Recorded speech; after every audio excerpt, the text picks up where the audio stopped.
Vous vivez dans l'une des 34 935 communes de France regroupées au sein d'une des 1254 intercommunalités. Chaque jour, le maire et toute son équipe agissent pour vous. La commune est l'échelon de base de notre organisation territoriale. Selon sa taille et son nombre d'habitants, la commune peut être un village, une ville, une métropole.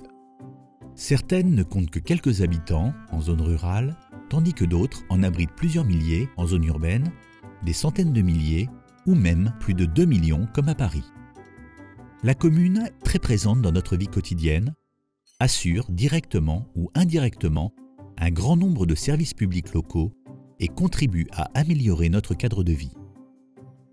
Les habitants se marient à la mairie, y enregistrent leur PACS, ils y déclarent les naissances et les décès, ils peuvent aussi sous certaines conditions y changer leur prénom ou leur nom de famille.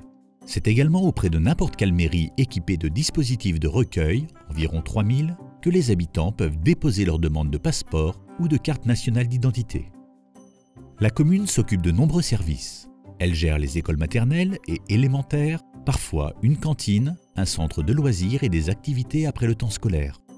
Elle offre aux habitants des équipements pour faire du sport, se distraire ou se cultiver. Elle vient en aide aux familles en difficulté avec son centre communal d'action sociale. La commune doit également prévenir les accidents. Elle veille à laisser libre d'accès et sans danger les rues et les routes communales.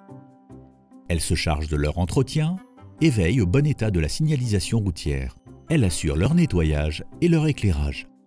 Comme une entreprise, la mairie regroupe des femmes et des hommes aux métiers variés, plus ou moins nombreux selon la taille de la commune. Techniciens et techniciennes, ingénieurs, policiers et policières municipaux, bibliothécaires, animateurs et animatrices ou puéricultrices. Le maire dirige tous les services de la mairie. Le personnel administratif renseigne les habitants et leur fournit différents documents. Pour régler avec efficacité les problématiques du quotidien des habitants et à un coût raisonnable pour la collectivité, les communes peuvent choisir par une démarche volontaire de se regrouper pour créer une commune nouvelle. Il s'agit d'unir leurs moyens pour maintenir, voire développer des services de proximité aux habitants. À quoi servent le maire et le conseil municipal ? La commune est administrée par un conseil municipal avec un maire à sa tête, secondé par ses adjoints. Toutes les communes sont administrées par un maire et des conseillers municipaux. Les conseillers sont élus par les habitants tous les 6 ans. Ils sont choisis parmi les femmes et les hommes qui acceptent de s'occuper de leur commune. Le nombre de conseillers municipaux varie selon le nombre d'habitants.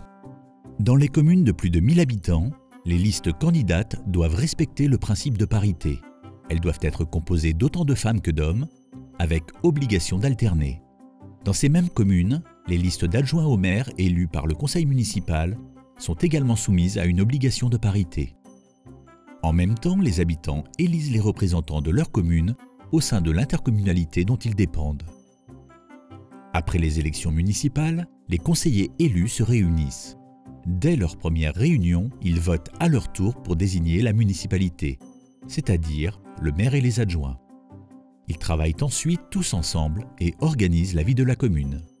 Le maire est le représentant officiel de tous les habitants d'une commune. Il doit faire appliquer les lois de la République dans sa commune. Le maire met aussi en pratique les décisions du conseil municipal et prend des mesures pour prévenir les accidents et assurer la tranquillité de la population en faisant respecter l'ordre. Il est responsable de la sécurité publique sur sa commune. Le maire organise également les différentes élections afin que chaque électeur ait un bureau de vote au plus près de chez lui. Il prépare et réalise également le recensement de la population qui permet de savoir combien de personnes vivent en France. Notre cadre de vie dépend des décisions que prennent le maire et son équipe sur le fonctionnement des écoles, des crèches, l'urbanisme à travers la délivrance des permis de construire et l'élaboration des plans locaux d'urbanisme qui fixent les règles d'utilisation des sols et d'aménagement, ou la construction d'une route et la gestion de la voirie et l'entretien des ponts, mais aussi pour l'économie, le sport, la préservation de l'environnement. Les intercommunalités. Pour partager un ensemble de compétences, mutualiser les moyens financiers et gagner en efficacité, les communes se rassemblent. C'est ce qu'on appelle l'intercommunalité. Ainsi, les communes ont pu réaliser des aménagements utiles à tous, équiper le territoire et offrir une plus grande diversité de services aux habitants. les communautés de communes, les communautés d'agglomération, les communautés urbaines et les métropoles sont nées de ces regroupements. Les intercommunalités, avec leurs communes membres, ont développé de nombreux modes de coopération et de solidarité afin de faire jouer la complémentarité de leur organisation et de leurs actions. Cela leur permet de réduire un certain nombre de coûts liés à des services comme les transports urbains de personnes, la collecte et le traitement des déchets, mais aussi à la réalisation d'équipements publics comme les écoles. L'intercommunalité permet également d'élargir l'accès des habitants à des services ou équipements structurants dont une mairie n'aurait pas pu assumer seule le coût. Par exemple, la création d'une médiathèque ou d'une maison de santé. D'autres compétences sont prises en charge par les intercommunalités. Il s'agit des principales actions de développement économique et touristique, l'accueil pour les gens du voyage, la gestion de l'assainissement ou encore de l'eau. Les intercommunalités peuvent se voir confier la compétence urbanisme à travers des plans locaux d'urbanisme applicables sur l'ensemble du territoire intercommunal. Selon le nombre d'habitants que regroupe l'intercommunalité, on parlera de communauté de communes, minimum 15 000 habitants sauf exception, de communauté d'agglomération, zone urbaine, minimum 50 000 habitants, ou de métropole comme Nice ou Rennes. Comment sont gouvernées les intercommunalités? Toutes les communes font partie d'une intercommunalité. Les intercommunalités sont administrées par un organe délibérant, le conseil communautaire. Chaque commune a un nombre de sièges proportionnel à sa population.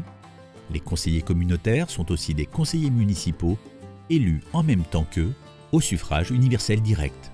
Le président d'intercommunalité est quant à lui élu lors du premier conseil communautaire. Il est compétent pour exécuter les décisions financières et administratives qui concernent l'intercommunalité. Il est également le chef des services.